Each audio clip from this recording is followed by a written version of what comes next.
Here's how to add money to your Venmo. Open the Venmo app and make sure you've already linked an eligible bank account or debit card.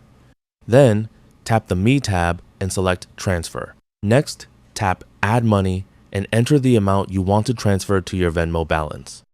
Choose the bank account you want to transfer money from.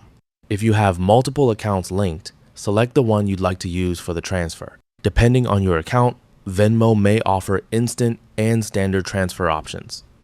Instant transfers usually arrive right away but may include a fee, while standard transfers are typically free and can take a few business days.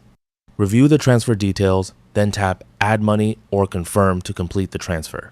Once the request is processed, the funds will appear in your Venmo balance. Keep in mind that although the money may be available immediately with an instant transfer, the withdrawal from your linked bank account may still take a few business days to fully process. That's all for this video. Thanks.